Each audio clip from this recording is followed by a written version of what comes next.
About ICSA. Founded in 1979, the International Cultic Studies Association, or ICSA, is a global network of people concerned about psychological manipulation and abuse in cultic and other high-control environments. ICSA is tax-exempt, supports civil liberties, and is not affiliated with any religious or commercial organizations.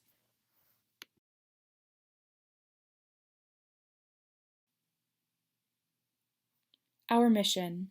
ICSA provides information, education, and help to those adversely affected by or interested in cultic and other high-control groups and relationships.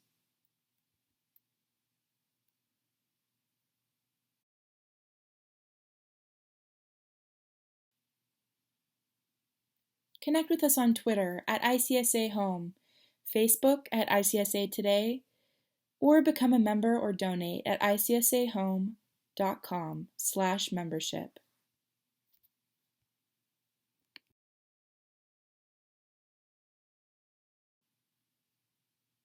Disclaimer.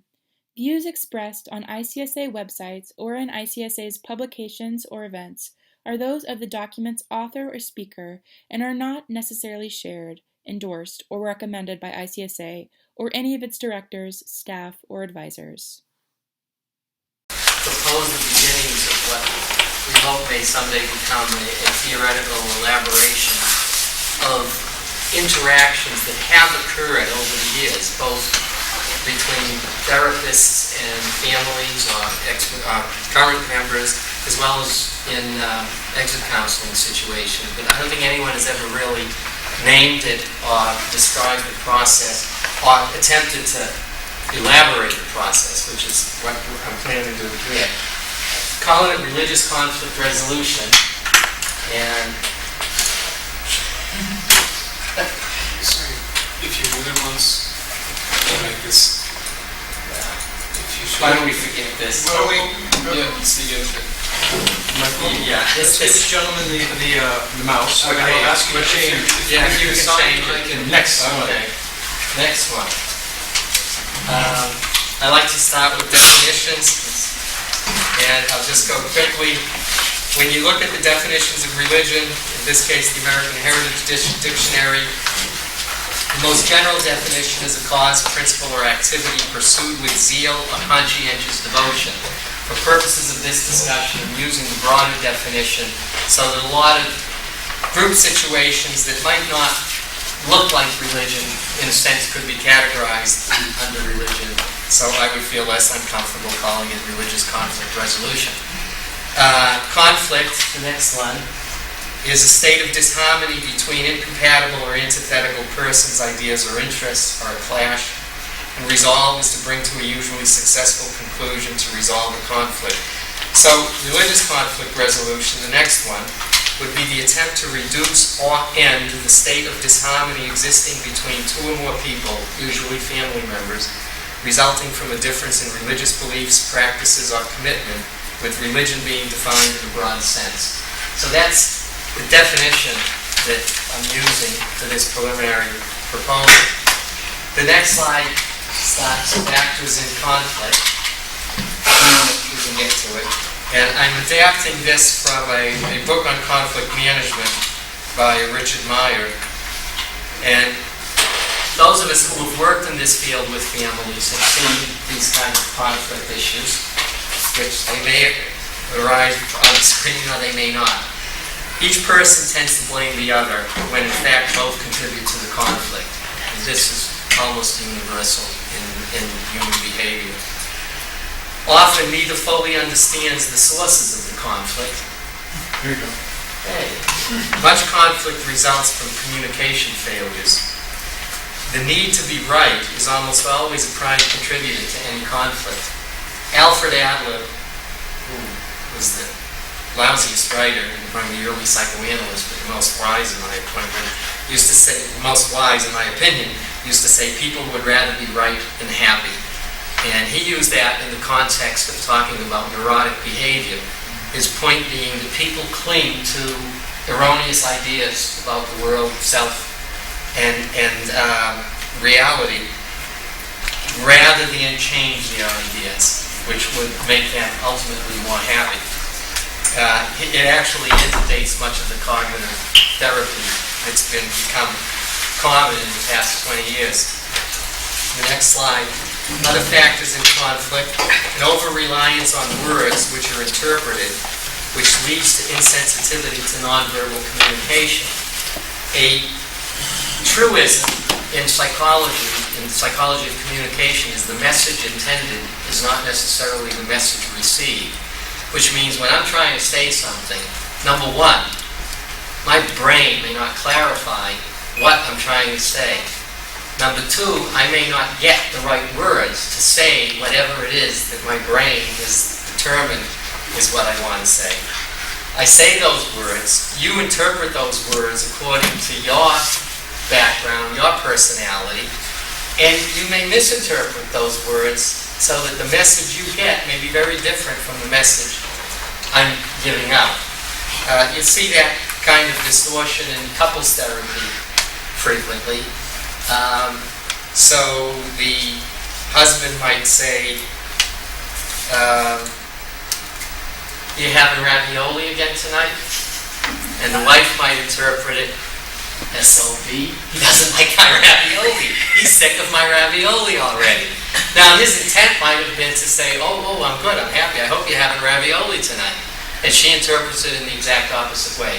We see these kinds of communications distortions in family situations involving cultic groups all the time. Another factor is religious conflicts tend to be buried. I don't know in Europe, but in the United States, people tend to want to talk about religion and politics. They escalate to a level that demands outside mediation. Why do families become concerned? Now I'm focusing in on the specific area that we could call the cultic relationships area. Families usually become concerned when they notice disturbing behavioral changes. Sometimes they just disapprove of the group's beliefs or practices. They may feel that the family's religion has been betrayed. They've heard bad things about the group. I mean, I've had parents call up and they know absolutely nothing about the group except that somebody said something bad about it. And they see no problem, no change in the behavior of their kid, but somehow or other in a newspaper article, someone, someplace, sometime said it was a cult. And they call up and say, is it a cult? This goes back to the talk I gave this morning about the importance of the definition. And sometimes parents get concerned because their kid is joining up with the group and they don't know anything about it and the unknown is fearful. So you can have a variety of reasons why a family becomes concerned. Now, usually by the time they come into our network, the concern is, let's say, greater than it might be if it's just something unknown, although sometimes we'll run into that. And there's usually something substantial. The families usually have reasonable concerns. They may be misinterpreting the situation, but usually it's reasonable. Once in a while, we'll run into families that are just totally misinterpreting a group involvement. How have families handled these situations? The most common technique is to wait and hope that it resolves itself naturally. And this works quite a bit of the time, because most people ultimately will leave groups that may cause controversy. The problem from the family standpoint, or the helping professional who's called upon by the family, is that you can't reliably predict who's going to leave when and how much that person might be hurt, if at all. So the fact that people leave on their own isn't necessarily going to relieve a family's anxiety. The research that we have from a variety of sources indicates at least those people that enter our network are in groups an average of about 6 or 7 years. So it used to be the case years ago when, half of all the cases were Moonies and the kids were college students, 19 years old. The average time in was shorter, and probably in that period of time when the deprogramming model was most popular, the notion of waiting and hoping probably made more sense than it does today in many cases. The other thing that families will do is seek help from clergy or other helping professionals. Probably this usually merely enhances waiting and hoping, but not much more. One of the frustrating things as a mental health professional in this field is that there usually has not been a whole lot that I could do to help families other than help them formulate a long-term kind of strategy that is a variation of waiting and hoping. The other thing that families have done is to hire an intervention specialist to persuade the loved one to leave the group. This is analogous to substance abuse interventions.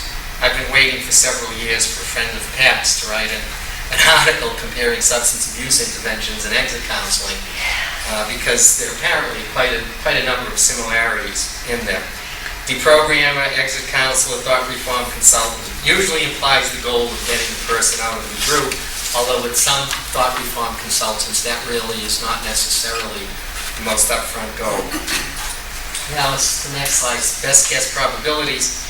Research has many limitations. It's very difficult to get representative samples. As I said, people stay in groups an average of about 5 to 7 years. Groups vary tremendously on the dimension of harm, and I think that becomes more true every year because the variety of groups, situations that we see gets greater every year.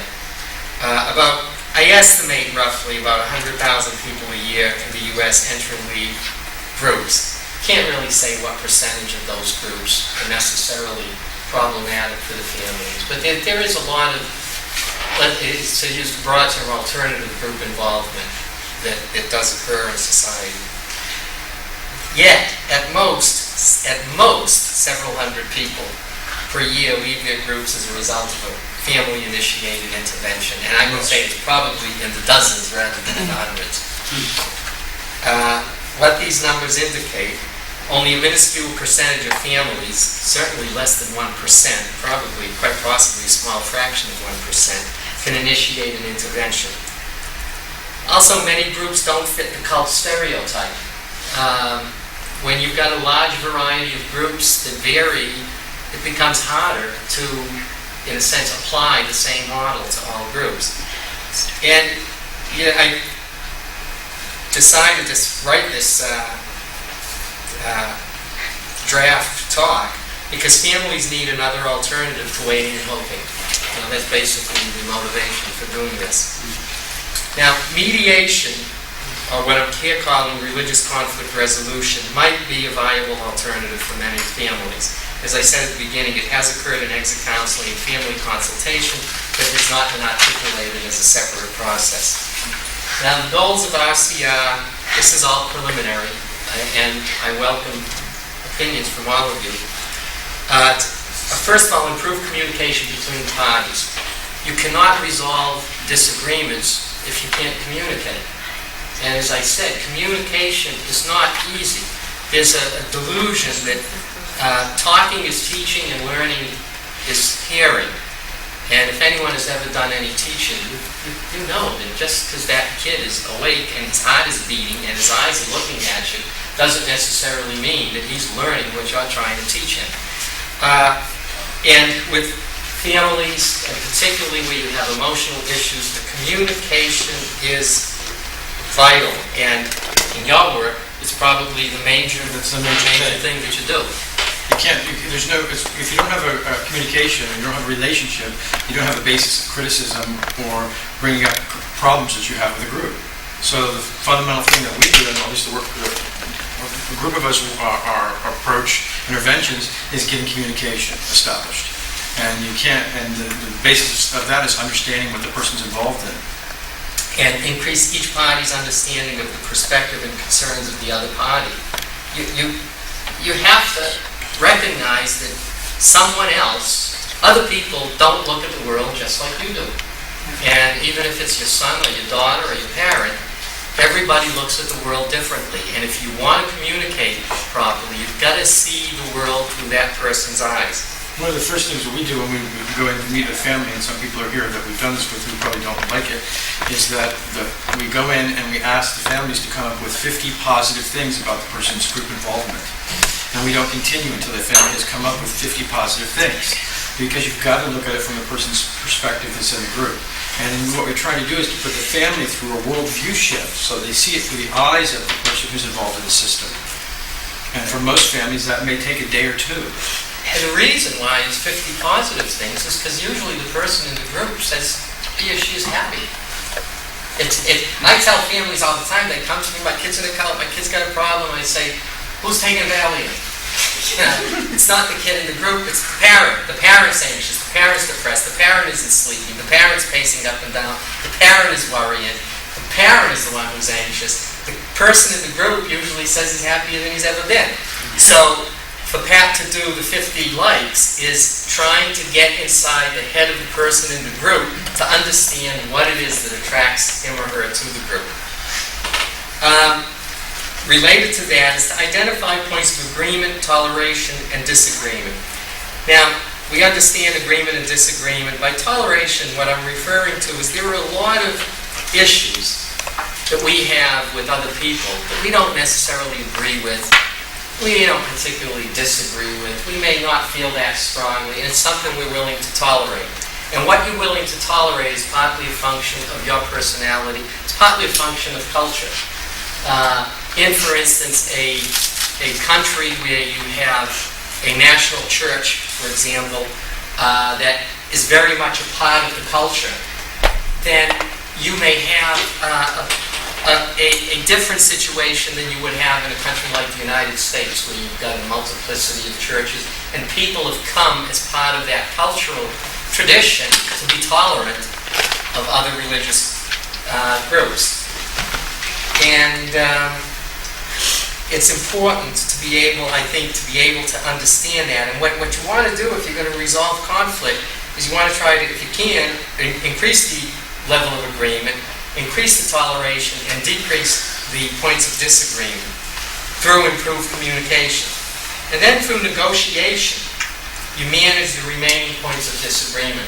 So it might be the case that a child raised in a conservative Christian family joins an Eastern meditation group. And as the family and the child in the group communicate, the family may determine that the group is not particularly manipulative, it's not dominating his life, he's still going to college, he's still planning to get a job, but he has abandoned the family religion, which might be very painful to the parents. If they can talk it out, maybe they can at least make some peace. So perhaps the Christian parent pray more, that's all. There are different ways in which families are going to do it, and each family is going to make its own adjustment. Okay, now I'm here proposing possible necessary conditions for religious conflict resolution as I kind of see it in my mind now. Each party must recognize that this is not a process that leads to victory for one side or the other. It is not a power struggle. So many times, not just in cult situations, in situations generally involving human relations and human conflict, somebody's got to win.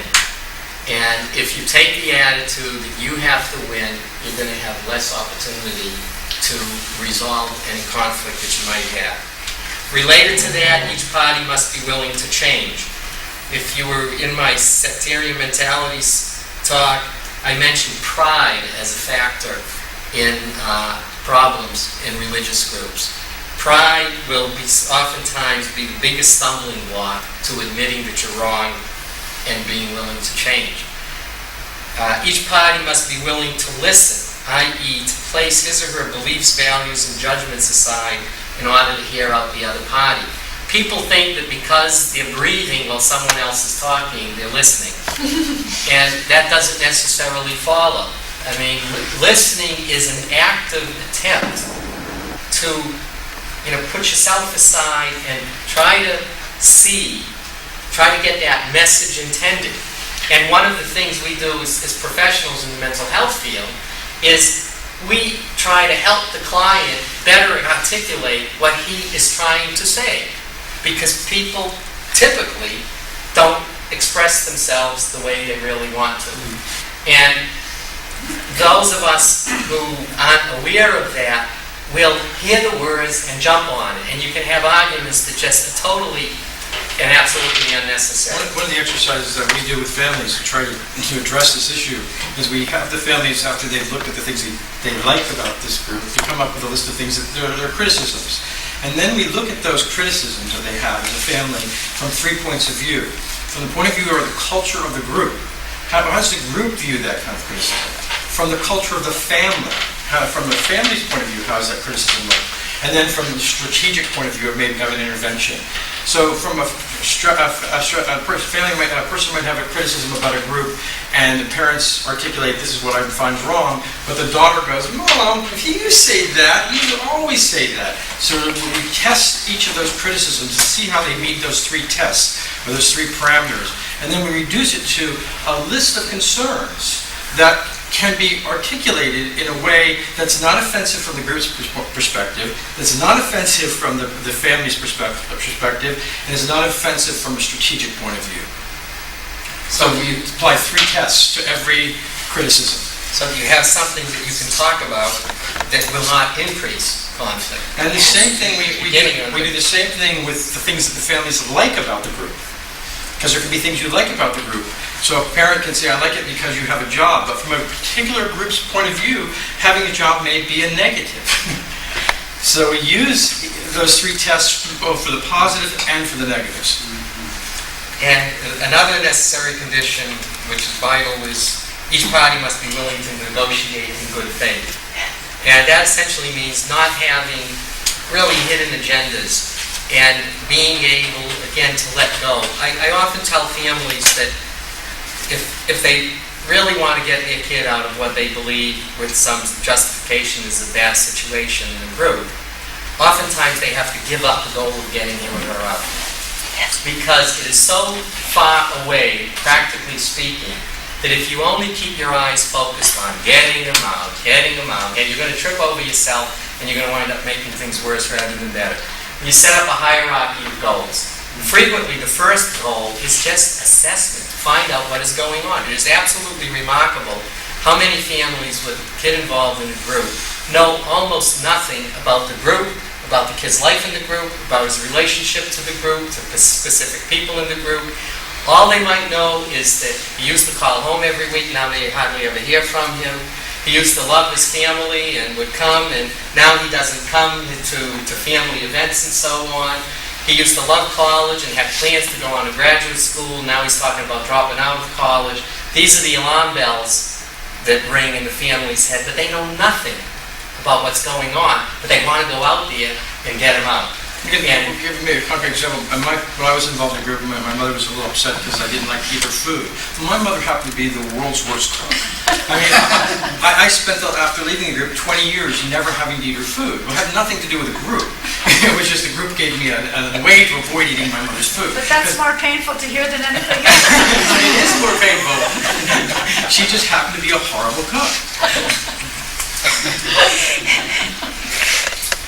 Okay. Is that why you joined the group? But it might have been a good reason. I'm almost done here. Okay. Now again, I'm speculating on possible structure for religious conflict resolution. One party is going to seek out a mediator. There'll be some kind of initial meeting, a preliminary assessment of the conflict, and the challenge is to approach the other party about taking part in a religious conflict resolution. And I sort of suspect that it would probably work better as in certain forms of family therapy where you have 2 people who can change roles. So one might go privately with the group member and one might go privately with the family. You come together sometimes. Sometimes you might switch roles so that there is some kind of professional mediation to enhance the communication, and also if one party is hesitant or feels weak compared to the other party, one of the mediators can sort of play somewhat of an advocacy role with the weaker party. Phases of RCR, review of and commitment to the goals of RCR, communications training, that never ends, identification of the sources of conflict in concrete terms, clarification to increase agreement and toleration, and agreement about the nature of disagreements. I was once told by Kevin Garvey, one of the early exit counselors in this field, he was a philosophy major in college, that in the Middle Ages, when they would have disputes, one of the requirements was to present your opponent's argument in terms that he agreed with, so that your opponent said, yeah, that's what I'm saying. And in a sense, I think if you're going to have religious conflict resolution, it's important that the family members be able to understand the person in the group well enough to be able to describe to him what he is thinking and feeling in terms that he will say, yes, you understand me. That is a tall order. That is very, very difficult. It's a little off that, but close. I worked with a family from Canada. The son was involved in the Church of Scientology, and the parents were very concerned about his involvement. The father was a diesel truck mechanic, and the son was a philosophy major. He had a master's degree in philosophy, and they didn't talk. And I spent 5 days with the father just trying to teach him what Scientology's core beliefs are so he could understand it. So we saw it from the perspective of his son. And when we sat down to do some kind of mediation, the father explained to the son what he understands Scientology to be. And that was the beginning and the end of the intervention, because for the first time the son realized the extent that his diesel mechanic, grease on his hands, under his fingernails, father went to understand him. And he was willing to then to look at criticism that his father had, not that I brought up, that his father had, and he chose to leave. Yeah. And it was based on his father learning about the system, like his son understood the system. That's a great example of some of the unanticipated benefits that can come from just improving communications. There's a similar example with the Roberts group, which is the media's dubbed the Bible, the garbage eaters. It's a nomadic Bible group, and one father was a lawyer, was a grease mechanic, but still he was a totally unreligious lawyer. He became an amateur theologian in order to be able to do Bible talk with his son. Mm-hmm. And that communicated, as you say, the degree of concern. And it also made communication easier because they were able to talk the same language. Mm-hmm. And he was essentially helped his son see, it says the biblical errors, see how, he tore apart the leader's misinterpretation of Orthodox theology. And I think clarification to increase agreement and toleration, and I got that. Negotiate a behavioral contract to minimize disharmony resulting from residual disagreements. We can't always agree. There will sometimes be disagreements. But if we are open and clear about what those disagreements are, then maybe we can negotiate some kind of compromise that will make both parties happy. So for instance, I've worked with families that had a kid in a group and they were concerned that the kid didn't call home. And they would practice trying to communicate in a way that would say, look, I'll be happier if you call home. And the kid in the group might be a little resentful, but he still loves his parents. And in order to improve the situation, they make a deal. Well, call me. And if you don't call me, then is it all right for me to call you?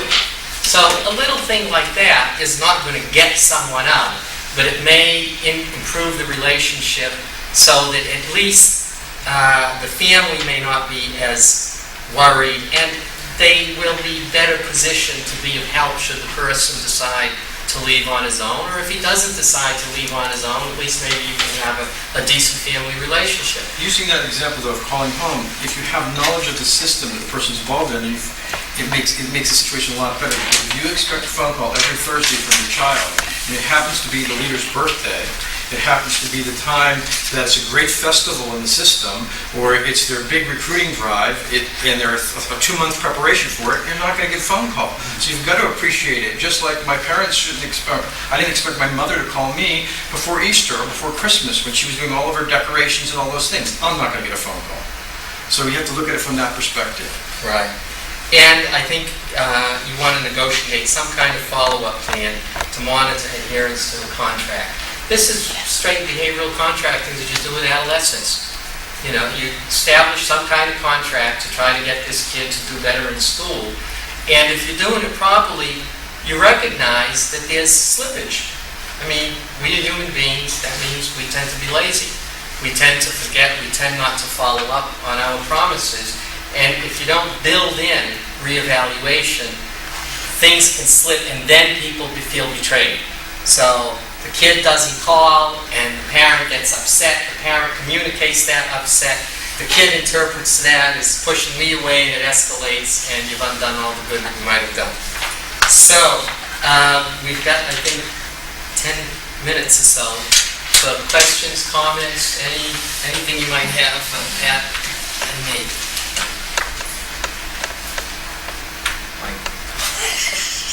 This is getting to be dispiriting. Nobody has questions here.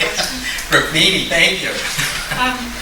Some of the ISKCON people have been working with Arnold Zach from Harvard, whose specialty is conflict resolution really? and ombudsmanship, and they've been putting these, trying to train people, ISKCON people, to work in these fields, and there's some of them are working on degrees in those fields. And I'm just wondering, would there ever be a model for a mediator, two mediators in a conflict, like someone like Patrick and Braja Bihari, to be two mediators for a family? So maybe someone from the group. Yeah. You're just saying, yeah, I mean, I don't see any theoretical reason why you couldn't entertain that. I don't know that case, but I know there's Diana Lorenz, who's a counselor, who's worked with former Krishna cases as a counselor. She herself is a former Krishna. I think you have to do it individually for each situation. And I'd say go for it if you can get it to work. I think that we would probably, at least from my perspective, put more pressure on the family to learn more than you'd probably do in the opposite direction. I know there's a family I deal with and deal with still to this point in another country whose son is involved in the Krishna specifically, and he had very poor relationship with his family for about 10 years, 15 years. They didn't come and visit. The family owned a cattle farm, and so they slaughter cattle, and it wasn't really, big on his list of things to do.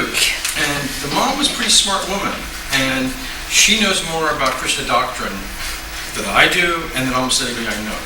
She spent about 6 months in the library learning. She went to India, and she really understands.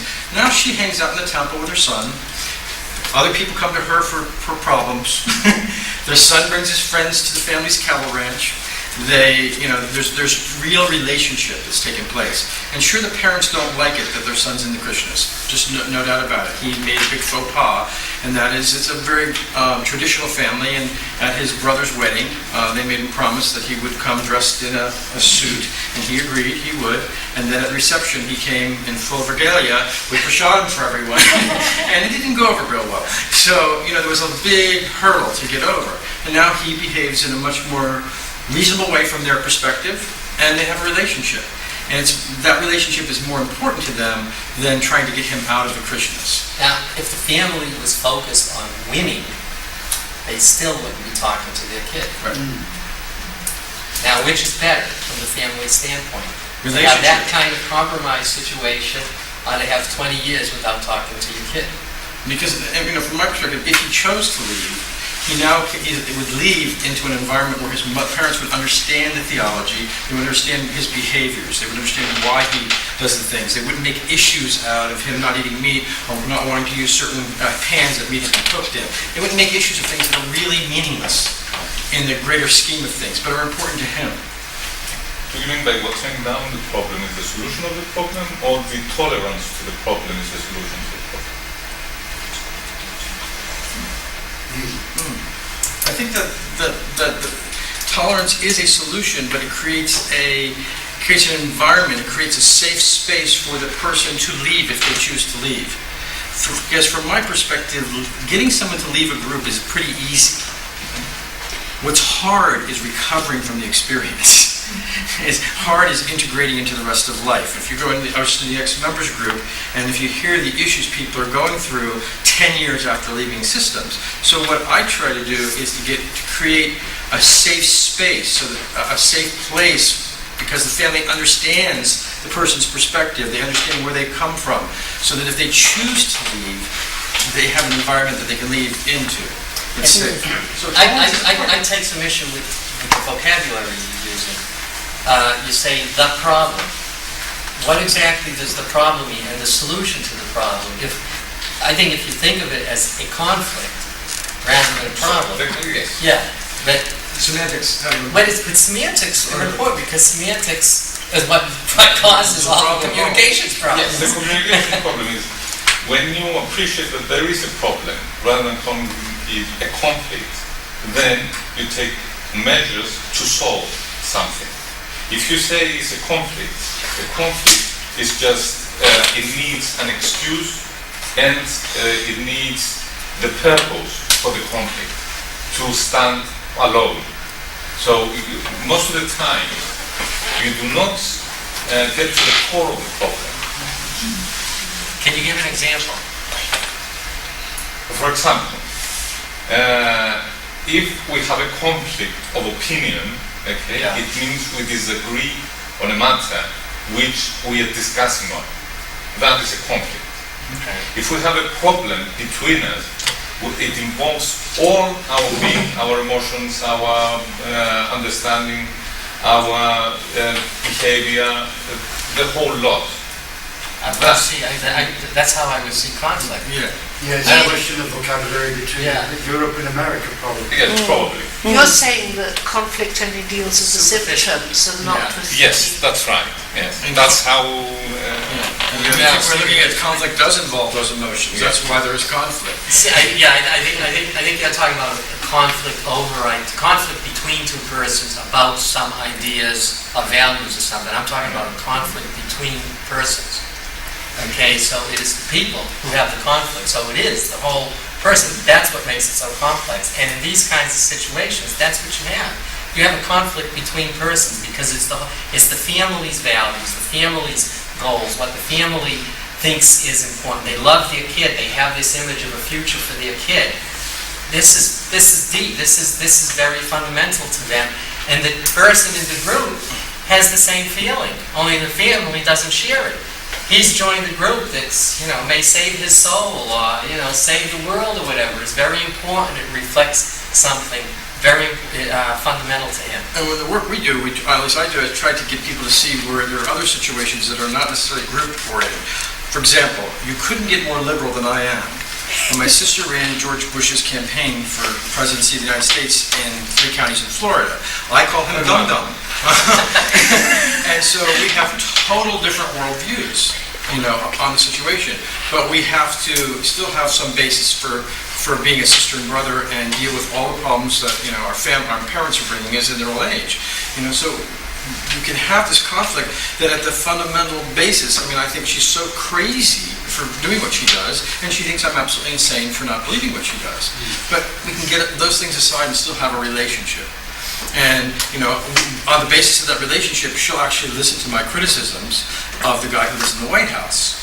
I maybe listen to some of her criticism about the former guy who lived in the White House. And I think part of what's behind what Pat's doing with some human is that what's really going on is you got to find out what's really important.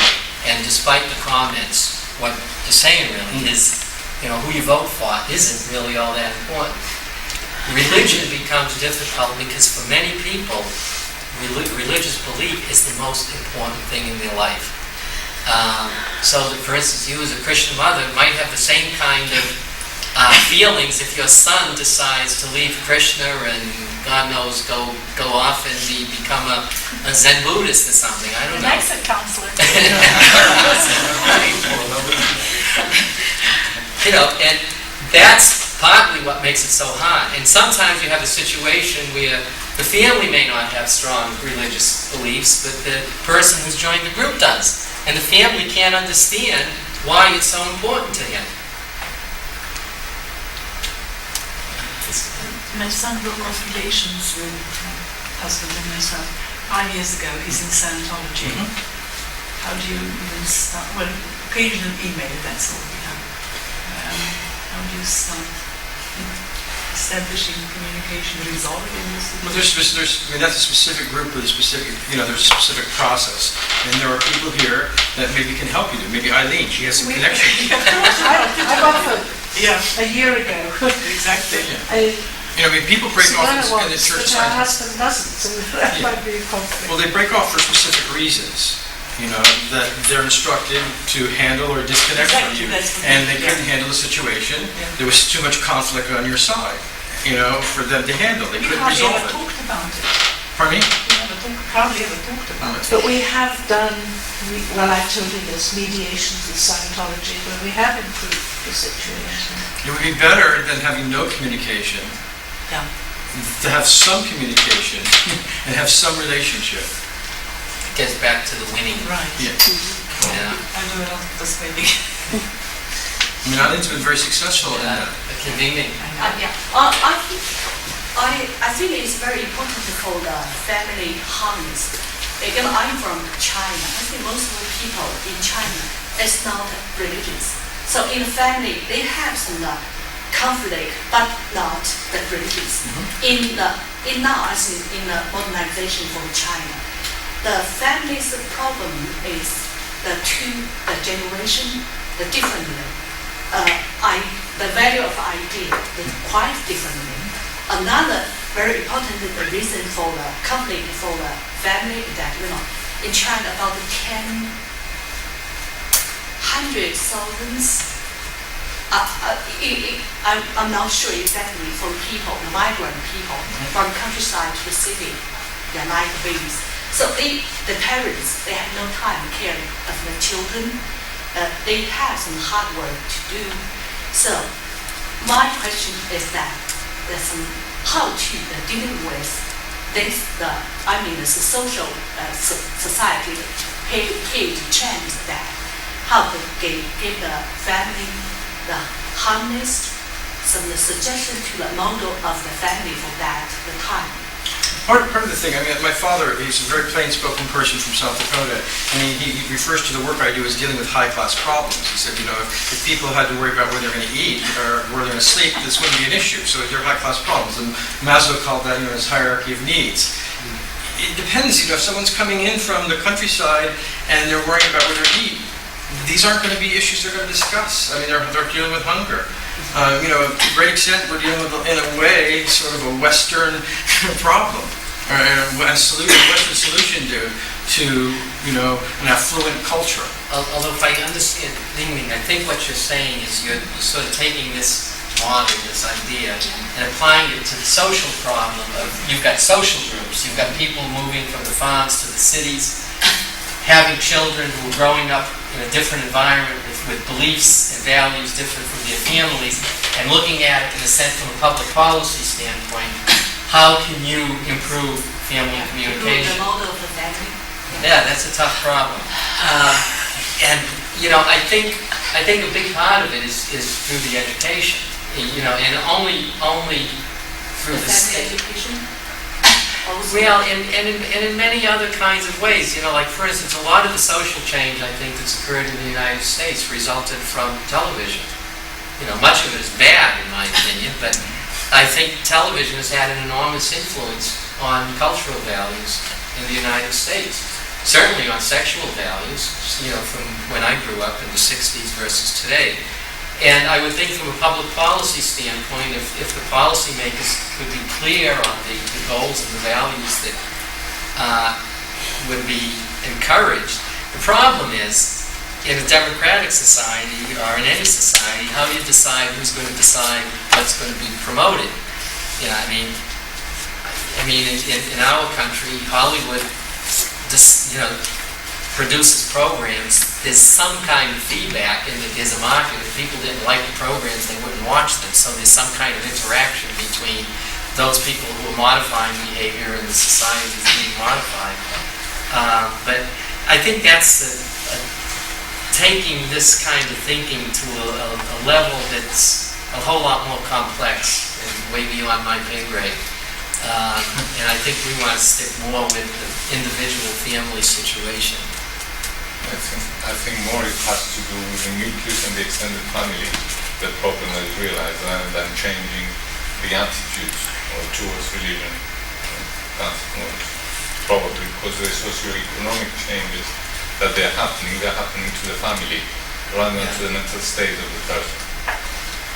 Yeah, that's a different problem, if I understood the problem. I think that's probably true in many cultures and also in immigrant cultures, like in the United States. We have a lot of immigrants that are coming in with values of extended families, etc., in a culture where family's valued as it's a smaller, tighter kind of family, and there's pressure on the immigrants, particularly as the children are born and grow up in it, and that's family conflict, and how things get worked out is ultimately on an individual case basis. I think it's dangerous to try to come up with one solution for the whole society. I think that's the danger in a centralized society. Somebody who thinks he's smart thinks he can figure out what's good for everybody else, and he says we're going to do it this way. Yet when people are so varied and families are so varied and the interactions are so intense, it's almost impossible to do it from the top down. Okay. Are we holding up anyone else that's supposed to be in here? Yeah, this is